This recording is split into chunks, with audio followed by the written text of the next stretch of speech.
Hello, and welcome to the second in our series looking at what it means to rest in God. So, last time I talked about the fact that Jesus, in many ways, is a countercultural, revolutionary kind of figure. He is setting up a different way for us to be in the world. He invites us to be part of faith communities rather than being part of families and traditional communities that we have been born into. He also challenges the religious communities of the day. And in this set of talks, I want to look at what it means for us personally to rest in God. Because often when all these different things are happening around you and the world feels overwhelming, it feels as though resting in God is something we can't do.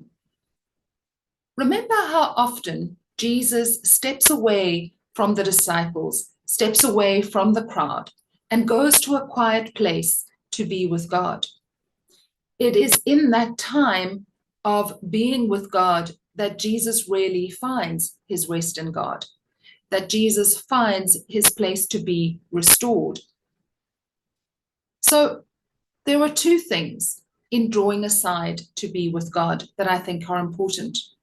The first is, of course, finding the time to do that. And the second, and possibly much more important, is what happens when you take this time to be with God and you set this time aside. Here, we have much work to do. The first is, do we really believe in a God who loves us unconditionally and who will not be outdone in generosity towards us? For most of us, we really look at this carefully. We don't quite believe it. We don't fully trust it. And there are many things in our lives that have happened which make it difficult for us to trust that God will really be there for us. And it is our expectations of where God should be and what God should be doing for us that I think need to be unpacked. How much do we sit and say to God, I need to get a promotion. I need to, God, really help me buy this house, or God, really help me get this car. Now, of course, if you don't have a job, praying for a job is the key thing that you're going to do. And that is very important. And this is where we see God acting. But a lot of the times where we are expecting God to act are really because we are putting the expectations of our world onto God, and we want God to conform. And then we wonder, where is God and where is my rest? So as Jesus challenges the cultural norms of the day, we also, in our individual relationships with God, need to think about, is this the voice of my boss, my company, my family, my friends, marketing, advertising, the world that I live in, consumerism? Are those the things that are driving my sense of self and what I am asking of God? Or am I seeing myself through God's eyes? And is that what is driving how I see myself?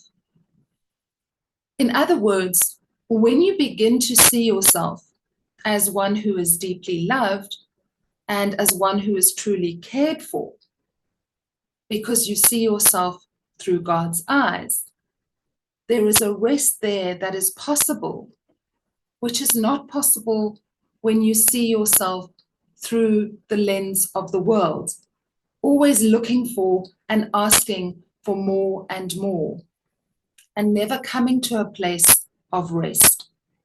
So my question to you today is, are the burdens that you are carrying truly burdens, or are they expectations that are being put on you by family, friends, communities, the way you see yourself? So the question is, can you find rest And are you able to put the burden down?